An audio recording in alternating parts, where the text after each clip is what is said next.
Við ætlum að fara í Kólosabrauðið, annan kafla, vers 8 til 15. Og mér langar bara að lesa hér fyrir okkur. Ég var kannski standa upp saman meðan við lesum orð Guðs. Gæti þess að enginn verði til að hertaka ykkur með heimspeki og hégómavillu sem byggist á mannasetningum runnið frá heimsvættunum en ekki frá Kristi. Því að í honum býr öll fylling guðdómsins líkamlega. Og í honum sem höfuð hvers konar tignar og valds hafið þér öðlast hlutdeild í þessari fyllingu. Í honum þér einnig umskornir þeirra umskurð sem ekki með höndum gjörð, heldur með umskurð Krist við að afklæðast hinum synduga líkama. Þegar þér voru grafreitir með Kristi í skírninni. Í skírninni voru þér einnig með honum uppvaktir fyrir trúna á mátt Guðs vakti hann upp frá dauðum. Þér voru dauðir sökum afbroti ykkar og umskurðarleysis en Guð lífgaði ykkur ásamt honum þegar hann fyrirgaf okkur öll afbrotin. Hann afmáði skuldabréfið sem þjakaði oss með ákvæðum sínum. Hann tók það burt með því að negla það á krossinn. Hann fletti vopnum tignarinnar og völdin, leiddi þau opinberlega fram til háðungar og hrósaði sigri yfir þeim í Jesú Kristi. Amen. Ok, við getum ekki okkur sæti. Þannig að ég var pælt í þegar ég var ungur og alast upp í kirkju hvað aðventa þýddi. Þannig að kannski áður en við byrjum aðventu kennsluserinn okkar að langar mig að útskýra hvað aðventa þýðir. Aðventa kemur frá latínu orðinu adventus og það rauninni koma einhvers mikilvægs einstaklings. Aðventa þýðir það, við erum að fagna komu einhvers mikilvægs einstaklings og í dag þá erum við að minnast komu hans.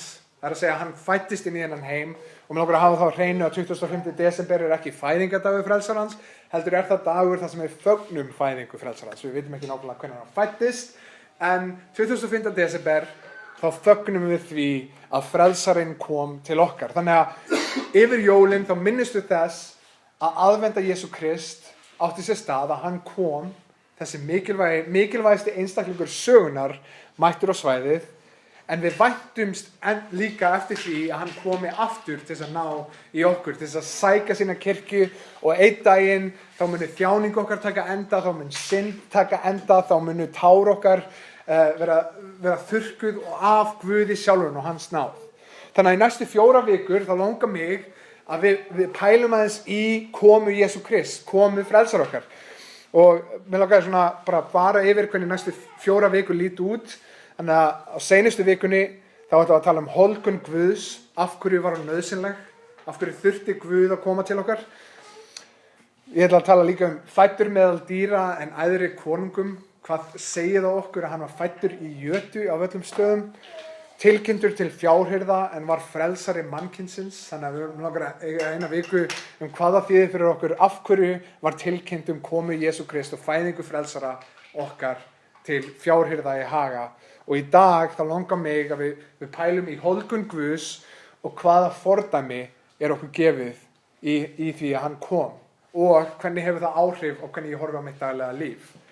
Þannig að við ætlum að pæla þessi í þessu og ástæðan skiptir nefnilega mjög miklu máli. Fyrir þann kristna, ástæðan á bak við það sem við gerum skiptir gífurlegu miklu máli. Við gætum til dæmis eitt öllu okkar lífi að gera góðverk. Til dæmis ef þú horfir á mormóna yfir höfuð eru mormónar betri en flest allar aðra manneskjur. Mormónar eru rosalega gjafmildir, en þegar þú horfir á guðfræði þeirra og hvað liggur á bakvið gjafmildi þeirra, þá það gjafmildi til þess að einn daginn ég geti staðist fyrir framan Guð og sagt honum hvað ég var góður. En hvað þú veist, þannig að ástæðan okkar skiptir máli. Af hverju gerum við það sem gott?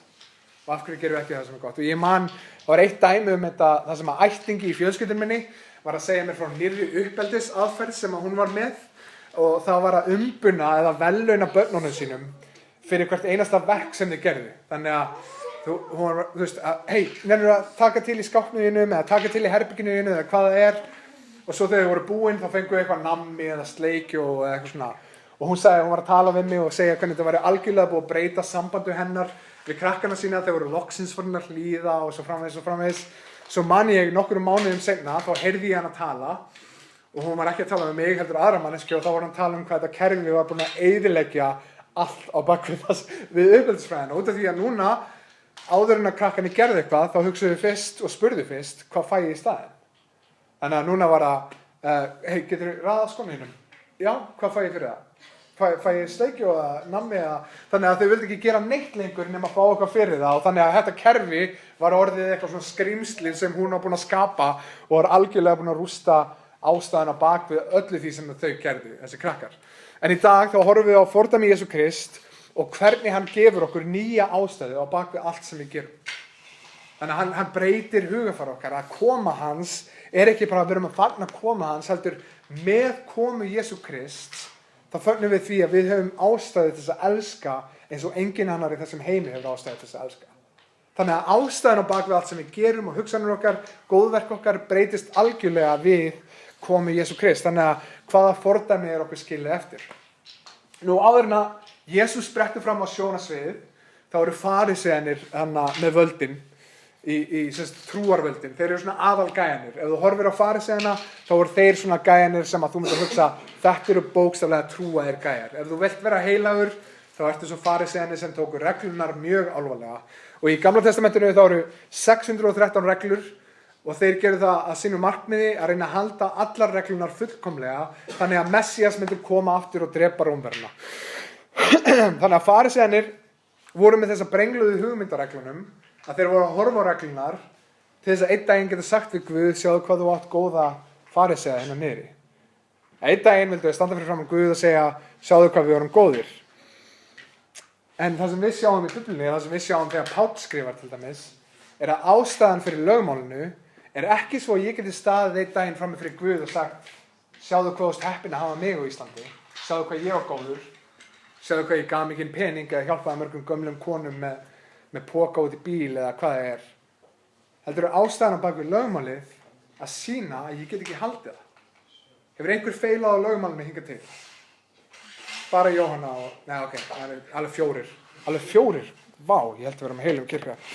En þannig að lögmálið til staðar að jafnvel ef við erum búin að feila einu sinni og höldum að fullkomið eftir það, þá erum við samt búin að feila. Að lögmálið til staðar til þess að sýna að við erum ófullkomin og við þurfum á Guði sjálfum að halda. Lögmál sett af skapar okkar fyrir okkar hamingju en eitthvað í okkur keyrir okkur áfram í að brjóta gegn lögum Guðs. Við þykjumst vita betur en Guð almáttugur og ætlum að vera einhver eigin Guð. Sem segir okkur að til dæmis með faríseana þeir voru menntaðir í drasl. Algjörlega, þeir voru með menntunina algjörlega niðri. En það sem segir okkur með til dæmis faríseana að ef að trú ekki á bakvið það og ef að köllun ekki á bakvið það, þá skiptir á endanum menntun okkar engu máli. Og þannig að Guð getur notað hvert sem ef það er köllun á bakvið það. Við sjáum til dæmis hérna bara í versum 13 til 15, þá er Páll hér sem skrifar Kólussarbréfið að segja allt aðra sögu heldur en faríseanir voru að segja. Og meðan faríseanir voru að réttlæta sjálfan sig, þá er Páll að segja þeir eru dauðir og svo nota orðin eins og skuldabréfi sem þjakað okkur. Og dauðir, þetta orð dauðir ekki beint að svona fagna hversu góð við erum eða hæf við erum í starfi. Þetta að segja hversu ómöguleg við erum í því sem við eigum að vera að gera. Og skuldabréfið þjakaði, eins og hann segir í versi 14, hann afmáði skuldabréfið sem þjakaði okkur með ákvæðum sínum. Hann tók það burt með því að negla það á krossinu. Ég elska þetta vers, en þegar hann segir skuldabréfið þjakaði, þá er það út af því að skuldin sem stóð á bréfinu var óborganlega á okkar hálfu. Ef að skuldabréf þjakar okkur, þá er það út af því að við getum ekki borgað skuldina sjálf. Þannig að þegar Páll er að tala um reglunar, þegar Páll er að tala um lögmálið, þá er hann að sýna fram á við eigum enga von. Ef ég á að fagna sjálfur hvað ég get gert, þá á ég enga von. En á meðan Páll syrgir vanmátt sinn, að þá fagnar hann getur Jesú Krist í sinn stað. Hann frelsar okkur frá ræningum sálna okkar, hann frelsar okkur frá skuldinni sem við getum ekki borgað og borgar skuldina af fyrir okkur. Algjörlega öfugt sjónarmið heldur að faríseanir voru með. Vanmáttur okkar sýnir fram á hversu geta Guð sem mikil. Demum okkur bara textar og við sjáum hérna í byrjun í versum 8 gæti þess að enginn verið til að hertaka ykkur með heimspeki og hégómavillu sem byggist á mannasetningum runnið frá heimsvættunum en ekki frá Kristi. Og ég man einu sinni þegar ég var í partí og ég fekk að hitta svona heimspeking í fyrsta skipti sem var bókstaflega lærður heimspekingur. Ég hef mikinn áhuga á heimspeki og hef svona lesið mig svolítið til heimspeki og það var rosalega mikið vonsvík út af því að ég mætti og byrjaði að tala við gæjan og það sem ég komst að það eina sem hann gerði var að tala hugmyndir annarra heimspekinga sem voru undan honum. Þannig að hann var búinn að læra fullt af, og ástæðan fyrir ég elska heimspeki, orðið á ensku, philosophy. Þetta tekið frá 2 grískum orðum, phileo og sophi, að elska visku. Þannig að heimspeki upprunalega var að leitast eftir visku, leitast eftir að elska visku og leitast eftir að ná utanum visku og þekkja visku. Og þannig að þegar ég lenti í honum þá sá ég bara að hann var bara að gefa tilvitnanir endalaust í öllum samræðunum og var ekki með neina svona upprunalega hugsun sem hann var með, heldur var þetta allt svona heimspekingar sem komu á undan honum sem hann var að segja hvað þeir hugsuðu hluti. Og mér fannst þetta alveg mjög vonsvikið út af því að ég var ógeðslega spenntur að hitta heimspeking í persónu og það var hundleiðilegt. Mikið af þessu var ég búinn að lesa sjálfur.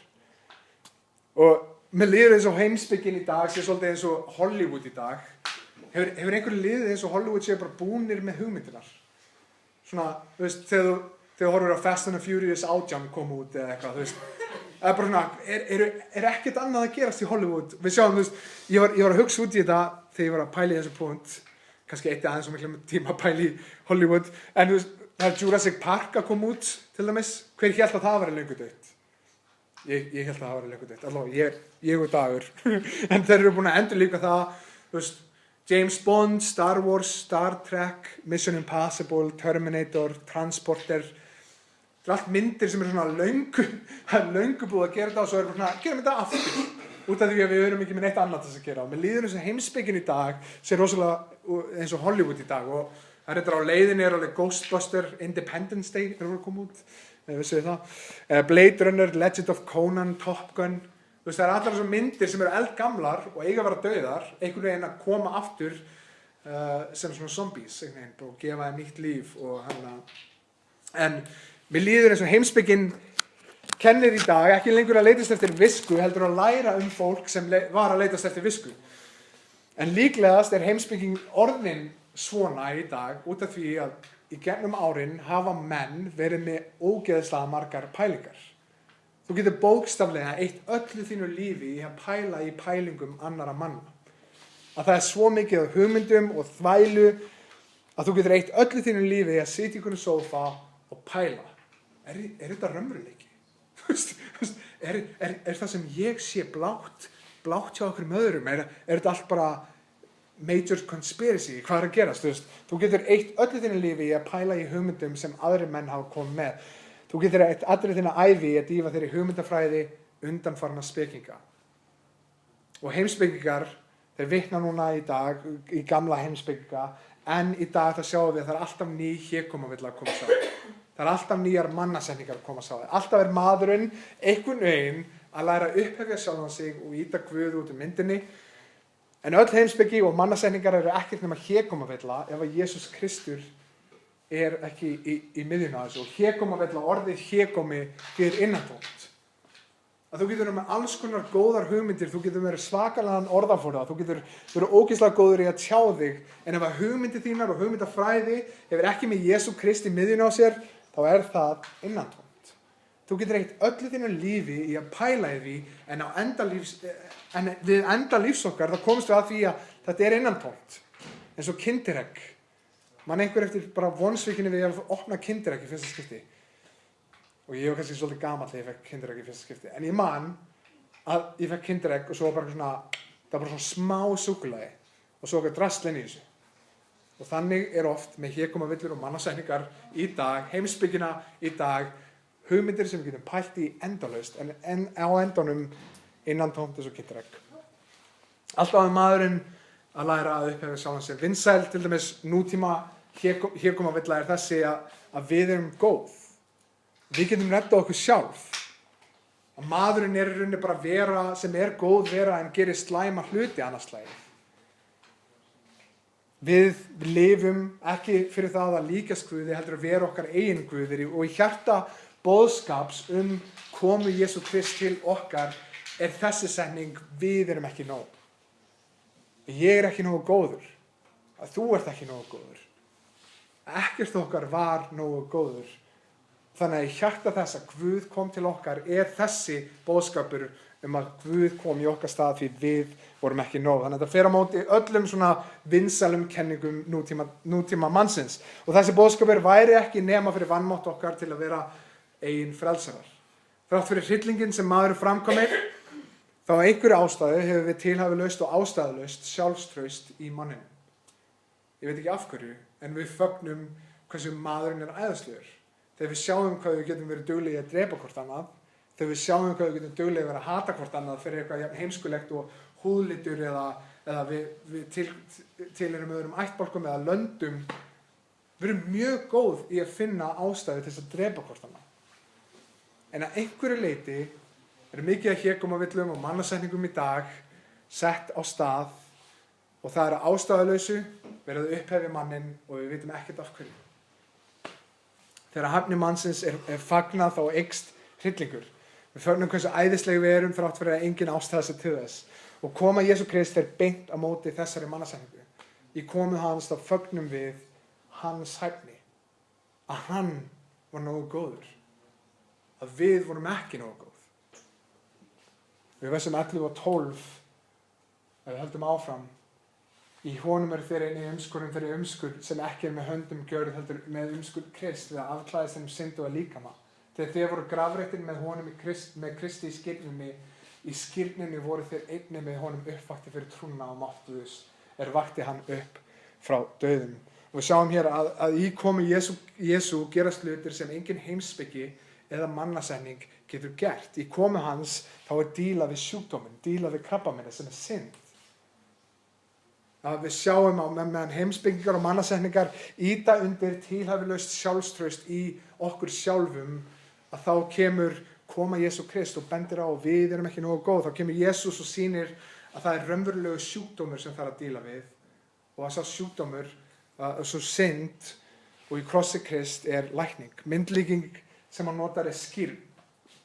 Þegar við tökum skírn, þá erum við að leggja þig gamla niður, við erum að deyja hinu gamla og upp rísum við ný sköpun í Guði, rétt eins og sýktur fótur. Ef það lendur í því einhvern tímann ég skal vona að enginn af okkur lendi í því að þurfa að skera á sér fótinn, en til dæmis ef það sýking í fót, drep, hvað það kallað? Drep, drep. Já.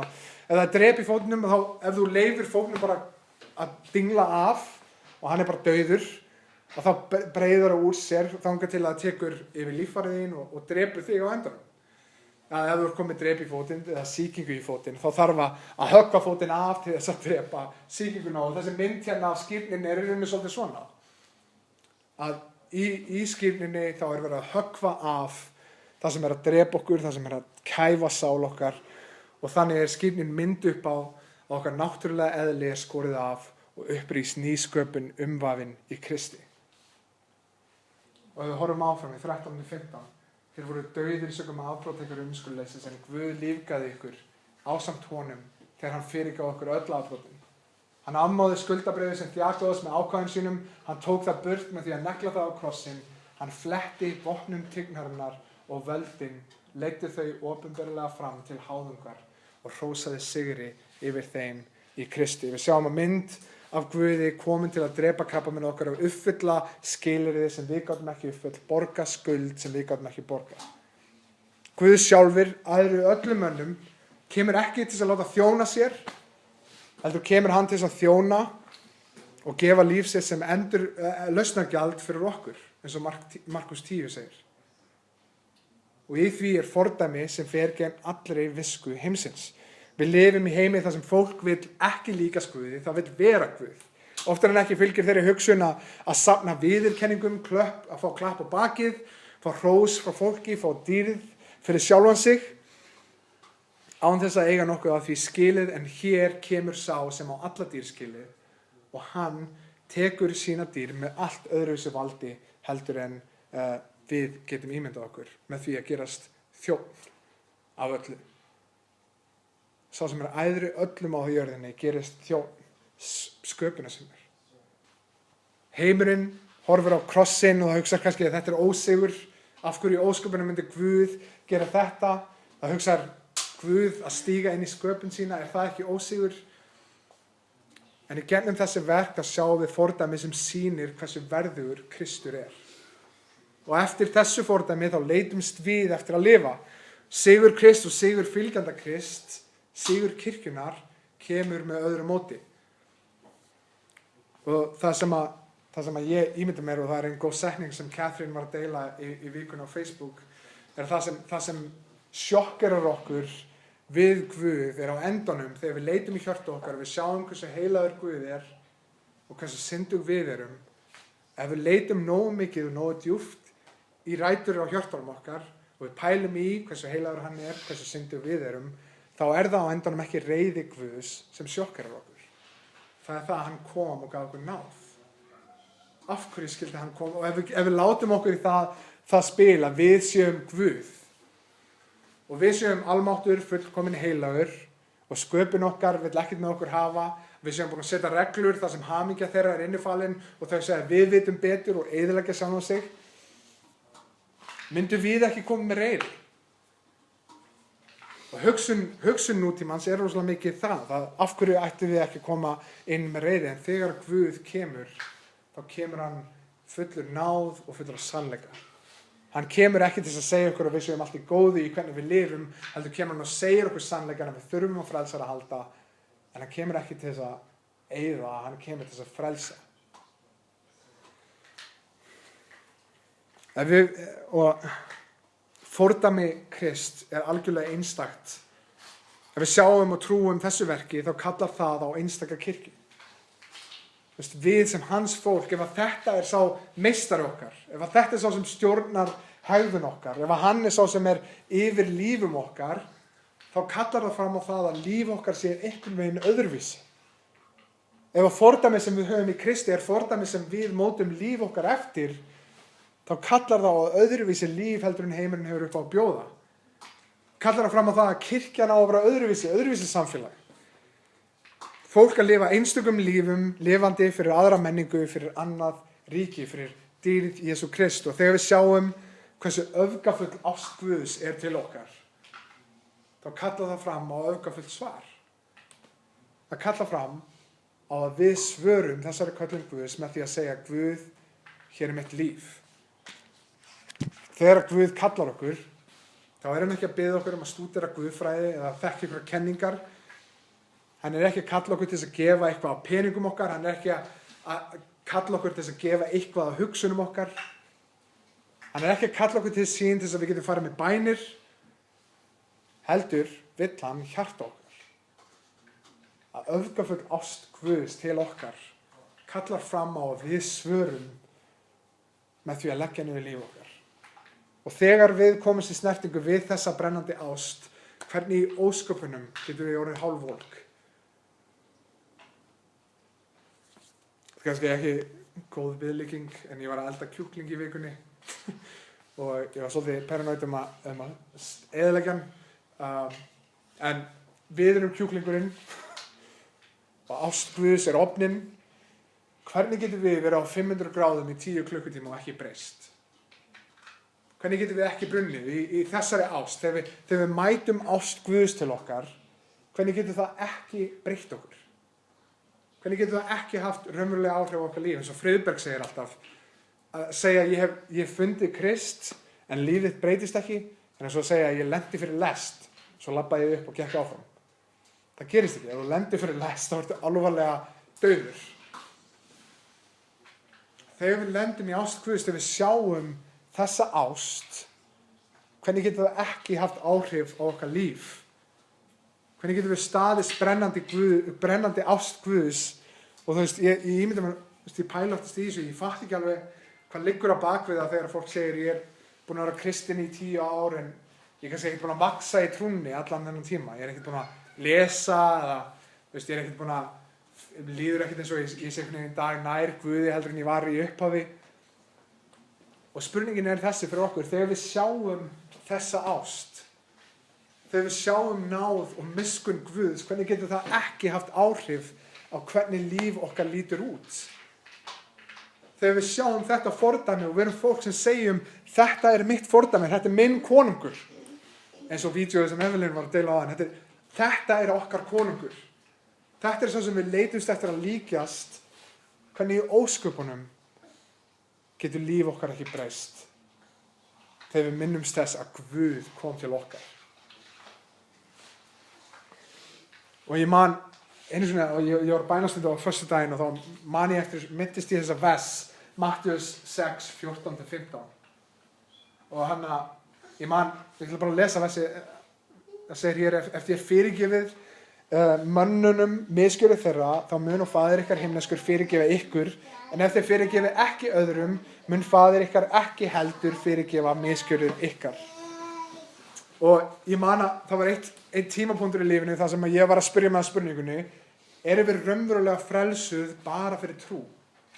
Er ekkert sem ég get komið með til þess að frelsa mig fram fyrir Guði? Það hlýtur að vera, ég þurfa að koma með eitthvað fram og bjóða og segja Guð, sjáðu hvað ég náði að gera til þess að hjálpa þér aðeins með að frelsa minna sál. Og ég man ég var að pæla í þessum versum og var svona, er þetta ekki að segja ef ég geri ekki góða hluti, þá er ég ekki frelsaður? Ef ég fyrirgef ekki, þá er ég ekki frelsaður. En ég held að þegar við sjáum þessi vers er einmitt verið að tala um það sem við erum að tala um í dag. Hvernig getum við séð brennandi ást Guðs til okkar og haldið því fram að við séum ennþá hálfvolk? Hvernig getum við lent í ást Guðs og séð hana fyrir framan okkur, haft hennar áhrif á okkar líf og ekki verið með breytt líf? Að þetta er ekki verið að segja, ef þú fyrirgefur ekki, þá mun ég, ef þú fyrirgefur ekki, þá ertu ekki frelsaður, heldur ef þú fyrirgefur ekki, þá fattar þú ekki hvað Guð hefur fyrirgefið þér. Og þá ertu ennþá á þeim stað að þú heldur að þú sért raunverulega góð manneskja. Að þú getur einhvern veginn staðið fyrir framan heilagan almáttugan Guð og sagt, sjáðu Guð, hvað ég hefur upp á að bjóða. Og meðan standardinn er ekki þú eða hversu góð þú getur verið, standardinn fyrir það að vera góður frammi fyrir Guð er Guð sjálfur, fullkominn. Og þannig að þessi vers benda á það sem við erum að tala um hér í dag. Hvernig í ósköpunum get ég lent í ást Guðs og líf mitt ekki verið breytt. Og eins og við vorum að tala um í byrjun með krakkana, með velunin og umbunin, en þá er þessi umbun, það er Jesús Kristur og hans krossun og það er eina velunin sem við þurfum í þessu lífi. Það er nóg fyrir líf fullt af góðverkum, við þurfum ekki að spyrja hvert einasta skipti þegar Guð biður okkur um að gera eitthvað, Guð, hvað ætlar að gefa mér í staðinn? Við getum hort á krossin og það er nóg fyrir allt okkar líf. Að ástæðan fyrir við elskum er ekki út af því að við viljum ást Guðs til okkar, heldur út af því að við höfum fengið ást Guðs til okkar. Ástæðan fyrir við fyrirgefum út af því að ekki svo að Guð fyrirgefur okkur, heldur út af því að Guð hefur fyrirgefið okkur, þá er það augljóst að við fyrirgefum þessari mannesku. Þegar við minnumst þess að áður en við kynntumst Guði, þá var allt okkar líf og orð og gjörðir og hrópa Guð, ég vil ekkert með þig hafa og hann elti okkur. Hvernig getum við ekki fyrirgefið mannesku fyrir að koma illa fram með okkur? Hvaða grunn höfum við til þess að standa á? Hvernig get ég tekið við ást Guðs og líf mitt og viðhorf mitt á daglegt líf ekki breyst? Það á að breytast. Í komu Jesú Krist og fræðumst við vanmátt okkar en einnig yfirgnæfandi getu Krist í veikleika okkar. Og í textunum í dag þá sjáum við náð Guðs að skuldin var greidd fyrir í okkar stað. Og hann mætti það sem við gátum ekkert gert og hann gaf okkur gjöf sem við áttum ekki skilið. En í dag sjáum við líka að Guð okkur er réttlátur Guð. Hann sagði ekki burt með skuldina, hann sagði við þurfum að borga þessa skuld, ég er réttlátur Guð, einhver mun borga þessa skuld. Og fyrir þann kristna þá er það Jesús Kristur sem borgar þessa skuld. Og hver ein og einasta manneskja í þessu lífi hefur þetta val sem að stendur frammi fyrir hver mun borga þessa óborganlega skuld.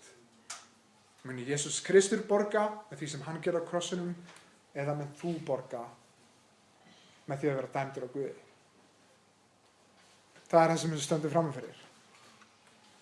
Textinn segir okkur að ástand fólks er svo slæmt en það gerir það að verkum að frelsun okkar er ennþá sætari. Að ef hugmyndir réttlætingu og von hefur ekki Krist í miðjunni, þá er það algjör þvæla, þá er það hégómavilla. Þá er það kjaftæði. Þá er það mannasetning og innantóm heimspeki sem raun engin speki. Jesús Kristur kom í heiminn til að snerta og eyða tíma með syndugum mönnum og hvaða verkefni hefur kirkjan þá. Það er það sem böggar mig í mörg ári hvað kirkjan hefur verið mikið að forðast heiminn. Og það hefur böggað mig reyndar alveg rosa mikið þegar fólk gerist kristið að það allt í einu byrja að mæta á 6 samkomur á viku og svo missir það alla vinina sinna sem eru fyrir utan kirkjuna sem þurfa að heyra fagnaðarerindi. Kirkjan hefur rosalega duglega í að einangra sjálfa sig.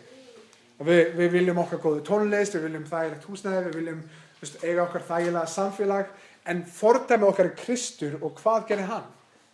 Hann fór og hékk með syndurum. Hann fór ekki til að segja, ég er sammála því sem er að gera, hann kom fullur af náð og hann kom fullur af sannleik. Hann sagði þetta er synd, snúið frásendum ykkar, en ég er ekki komin til að halda fram mig og benda fingur. Að fara út, að gefa von frá okkur sem við höfum fengið í Jesú Kristi, það er verkefni í kirkju okkar. Og okkar verkefni er að fylgja í fótspor hans. Í dag eru margir kristnir að hægja á sér, að gefast upp. Og það er ógeðslega leiðilegt að sjá að það eru svona fjölskyldur sem að ég var pínkulítill í kirkjunni og þau voru búin að mæta stanslaust í 10 ár og allt í einu núna bara orðið erfitt að vera kristinn einstaklingur í Íslandi. Og þeir að segja, ég bara get ekki, ég elska Guð, ég les Biblíuna mína, ég bara vil ekki vera hluti af neinu samfélagi, ég vil ekki vera að gefa tíma minn í þetta, ég hef nóg öðru hlutum að gera. Í dag eru mikið af fólki að hægja rosalega á sér. En þegar við minnumst hvernig Guð hefur elskað okkur, hvernig Guð kom til okkar í vonleysi okkar, að þá sjáum við að við höfum enga afsökun til þess að hægja á okkur. Við höfum enga afsökun til þess að fara ekki út og segja frá.